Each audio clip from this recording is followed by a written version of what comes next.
Hello, friends, and welcome back to r/ProRevenge. Today, we prepared 3 brand new stories for you.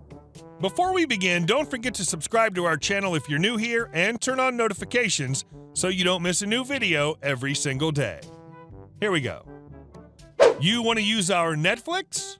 No worries. I absolutely despise my in-laws. They're money-grabbing monsters. Long story short, they nearly made my wife, children, and I homeless a few years ago because of their own greed and see no issues with it. Anyway, I came home after work and wife has had a rubbish day. So I order a takeaway and we settle for a night of binge-watching TV. Then I see it. My in-laws have profiles on our Netflix. I don't even mention it, but I'm fuming. Those thieving little craps can't even cough up a few pounds a month for Netflix? I talked to my friend about it, he laughs, I rage more, so I set their profiles and kids' profiles, and they can't watch anything with a higher rating than you. I also set a password on our profile so they can't go into the settings to change it. I'm loving it, swaggering around, thinking I'm a champ, showing off my pettiness to the guys at work, telling everyone and anyone who'd listen. They've asked my wife about it. She changes it back and I give it the whole, my goodness, how on earth does that happen? Must be a system error or something. I change it back again. What a hero I am. I tell everyone a second time how I've effectively ruined their lives now that their viewing options are Paw Patrol and Naughty. Turns out they've been sending my wife the money for Netflix for some time now. I've since changed the viewing settings back to standard. I'm gonna say your heart was in the right place both before and after your wife told you. Fair play. And our second story. Okay, Miss Client Services Director, I'll do exactly as you asked. Back at the start of my career, I worked as an analyst in a data-driven marketing consultancy. So basically, I was an Excel and reporting monkey.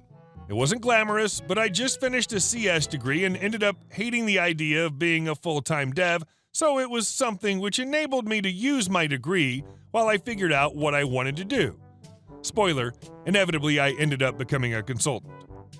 It was a pretty big consultancy. At the time, the biggest independent agency in the sector, I'm talking 2006, 2007 here, and I was working for one of the client services directors.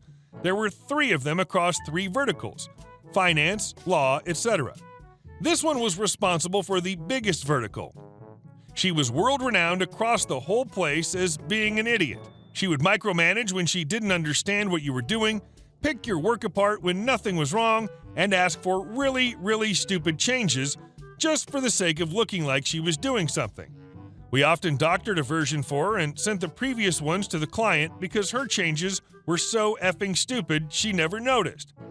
She was also loud, boring, and a bit of a bully to all the female juniors, but not the male ones, who she would flirt with outrageously, if she liked them, and bully them if she didn't. She wasn't hot, so the flirting didn't exactly work on anyone.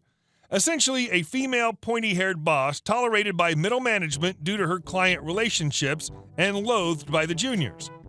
So one day, I was asked to do quite a big bit of data analysis for a major client in her vertical. It was split into 10 sections. Can't remember what now, but basically the same thing done 10 times with an executive summary comparison above the first piece of analysis.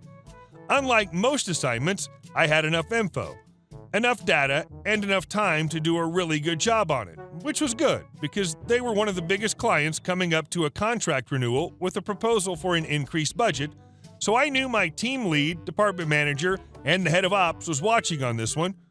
So I put the time in, did proper deep statistical analysis, created a lot of visualizations, worked with a lot of the back-end folk to tie data to transactions and offer some proper, valuable insight. Good work that I was really proud of, and I knew the client would be happy with. I put it into 10 appropriately named tabs in the workbook, sent it off, and awaited feedback from her.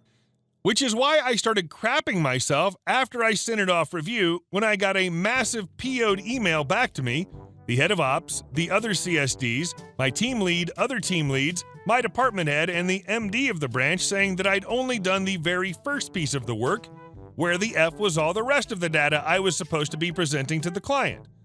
This was completely unprofessional. I was a liability that was massively letting them down. This would endanger the new contract, and that I was to work until it was done, overnight if necessary, to get it finished, no excuses. I had to reply to everyone in the email chain with the final piece as soon as it was done. I had to provide explicit instructions on how to view and work with the data in the final piece so she/they didn't have to come back to me. I would also be put into a performance improvement plan if I ever submitted such incomplete work ever again. I started crapping myself. Was it broken? What the F was going on? Was my FBA screwed? Christ, what was wrong with my work? I'd worked with 5 other people or so and they were all happy with it. Panicking, I looked at my work 20 times over, trying to figure out what data was missing, going through every sent version and everything else I could possibly think of. It therefore took me quite a long time to figure out why she thought I hadn't done the work. I had done the work. She was just incredibly dumb. There was nothing wrong with any of it. She just didn't know what tabs were in Excel. She'd only referred to the work in the first tab. She'd never used tabs before. Everything I'd ever got from her were just big dumps into a single massive sheet. I was really effed off after that. She'd professionally slandered me after I'd put so much work in, so instead of just having a quiet word with her, I angrily followed her instructions to the letter and sent the following back 30 minutes later with everyone CC'd she'd told me to, i.e. basically every senior person in the business below C-suite. Dear CSD, the data for the other 9 areas are in the other 9 tabs of the Excel spreadsheet. Tabs mean you can have more than one sheet in an Excel document. You can see where the tabs are as follows. Open GIMP, screenshot the 9 other tabs at the bottom of the workbook, put huge red box around them, blow up 300%, embed in email. Explicit instructions on viewing/working with the data. You can access the data in the tabs by left-clicking on them with your mouse. When you have left-clicked on them with your mouse, the data will be there on your screen. Kind regards, OP. For the next 15 minutes, I genuinely heard people going, "Ha!" across 2 floors of the building. One of the other analysts came over to my desk with a huge grin on her face and high-fived me. Needless to say, the work went out quietly and she did not respond to my email. I'd like to say there was a happy ending. I was actually really nervous about my mail, and I did in fact get a major bullocking from the head of ops for being so rude to her and told in no uncertain terms never to embarrass anyone like that again, but she couldn't look me in the face for months. And our last story. My wife learned that it's better not to argue with me. When I was a student, I met my future wife. Shortly after graduation, we married. Everything was fine. We've had a happy life, 2 beautiful daughters, and me, as a diploma engineer in the country of engineers, Germany, had a very decent income. When I got a promotion and I was in charge of the business in 13 countries, we even moved to another country for the doubled income, my wife started to act weirder. She started to spend money as hell, became more and more aggressive, violent, and abusive. She started to hit and kick me when she was unhappy. It would have been a classic case of domestic violence if I wasn't a large and heavy man and she a small and light woman. Authorities didn't care. Police just laughed hard. She even attacked me with a kitchen knife. But that was not even the worst. Police still laughing. I realized that when I wasn't home, she did the same thing to our daughters, both below 6 years old. When I was on a business trip, she left the house and did not come back for days, leaving the kids alone. She just made sure that she was at home before I came back from the business trip to clean up the mess. When I came back from the business trip early, I found my kids in their own mess, completely disturbed and crying from hunger. I was furious. Immediately I spoke to my wife. She just replied that no one would believe me since she was so small and cute. And she was right. Not even the youth protection agencies cared. I hope they're called that in English. She knew she could continue abusing my kids and me. She knew if I get a divorce, she would get the kids and have to pay for her and the kids for the rest of my life, and said that straight to my face. So I started to film and photo everything I could. To gather even more information, I offered to get a joint calendar app where we both add our appointments. Clever as she is, she really entered all of her appointments, all of her Tinder dates, all of her orgies, and all of her customers' appointments in the calendar.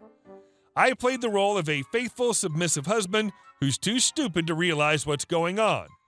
With my lawyer and a recommended detective, we started to track her down and make photos. Then the luck came back to me.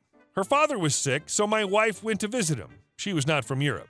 To do that, I suggested to take my girls temporarily to my parents in Germany. They were informed, on which she agreed.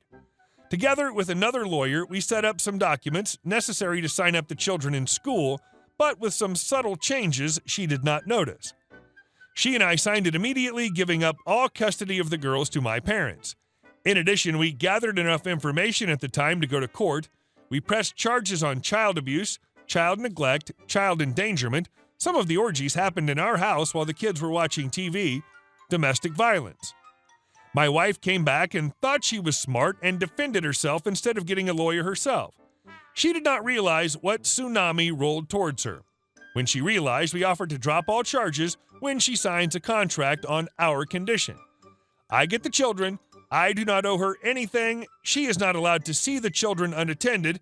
A complete restraint order is not possible here. Is that the right term? No holidays with the children, and she has to pay alimony. In the meantime, I found a new job in Germany and moved back, even though this was a heavy hit in my career. My now ex-wife does not have any European citizenship, even living here for 10 years plus. By signing our divorce papers on our condition, she lost her residence permission for Germany and the country we lived in for a couple of years. She got the permission to stay a little bit longer to search for work and reapply for a residence permission, which she did, but as abusive as she was in the relationship, she was not able to adjust herself to a working environment.